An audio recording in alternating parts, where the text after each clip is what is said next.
Hey guys, Will Hamilton here, and we're going to talk about the Andy Murray-Alexandr Dolgopolov quarterfinal match at the Australian Open. You'll notice I just put DOL. I'm not going to try and spell Dolgopolov. That could get dangerous. I'm just happy I can pronounce it, sort of.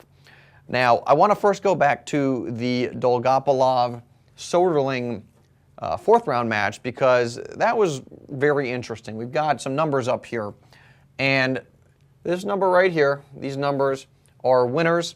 And here we've got unforced errors.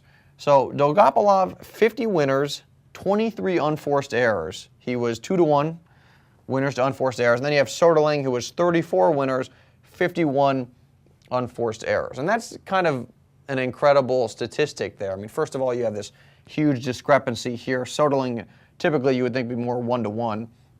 But Dolgopolov, strange player in a way, because here's a guy who very much is a counterpuncher and then suddenly uncorks this ridiculous winner or this huge shot, and you're saying to yourself, where did this come from?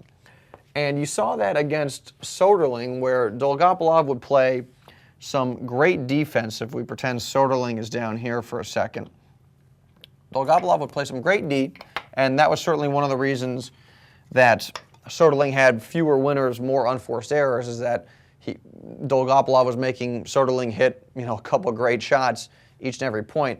But Dolgopolov would be running side to side, recovering a lot of stuff, and then he'd be outside, these hash marks are into the doubles alleys, and he would rip this huge shot. He'd uncork one line, he'd hit this awesome shot cross court, and so on. And you're just sort of saying to yourself, where did this shot come from? Just a kind of remarkable and I don't know if I want to say bizarre, but you certainly don't typically see a counterpuncher who then has this, instant offense, these huge shots. So he's a very interesting player to watch. Obviously, nobody really knew who he was prior to this run he's making. So if we talk about Dolgopolov versus Murray, how is this match going to play out? Because Murray's a guy, he's also characterized as a counterpuncher who is capable of playing awesome offense. He doesn't maybe do it as much as he wants to. So he's going to give Dolgopolov a lot of looks. You're not going to get Murray sitting back there like Soderling, who's just swinging away. The number of unforced errors is going to be way down Soderling to Murray. So Dolgopolov's going to have to win a lot more points. He's not going to, get as many errors from Murray.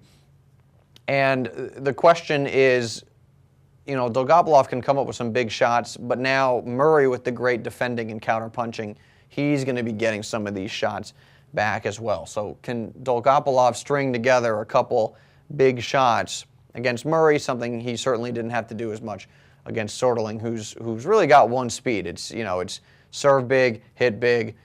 Soderling certainly not known for his defense.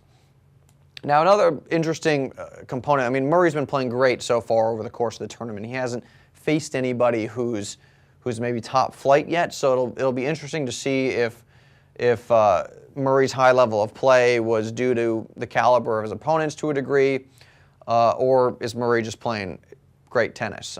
So that'll be interesting as we get into this match. Murray, we want to look for the first serve. He's been serving great. Is that gonna continue? How's the return going to be? Interesting point Murray made the other day in an interview. He said, there's the notion that he sometimes is too passive. He likes to counterpunch. He doesn't go on offense. And what Murray said, he said, It's not that I'm sitting here saying, okay, I need to be passive and I'm just going to roll the ball around and work the ball around the court. It's actually more of a court positioning issue with me, where sometimes I fade too far behind the baseline. This might be off camera now, but he doesn't maintain his court depth. He gets pushed back, or he drifts back sometimes. And what Murray said was, when I'm up on the baseline, my ground strokes are real heavy and they really press guys. But it's that extra time I give people when I back up. That's where it's a little bit easier for my opponents to to stay in points, and it appears like I'm defending, but it's simply a matter of court positioning. So if I maintain my vertical court positioning better, then the issue of me, or the notion that I'm a little too conservative, that's actually going to go away. So will Murray really work to play up during this match, and how will that affect the amount of pressure he's putting on Dolgopolov? So I think this is going to be a fascinating match. Again, a guy who sort of similar players, but Dolgopolov has that, again, that counter punching, and then suddenly boom, he just hits you with this huge shot. So it'll be interesting to see if he can maintain that against Murray, how he reacts to Murray's certainly world-class defensive abilities, and if Murray can maintain his high level of play and play aggressive. So this is going to be very interesting. I'm going to go Murray in 4 sets, I think. I do think Murray is just playing fantastic tennis versus the draw, which again was easy on him, but Murray's looked very sharp. So I think Murray's going to win this match in 4 sets. Please let me know what you think. Leave a comment below with your score prediction, your analysis, and please rate this video. There's a like button somewhere down there.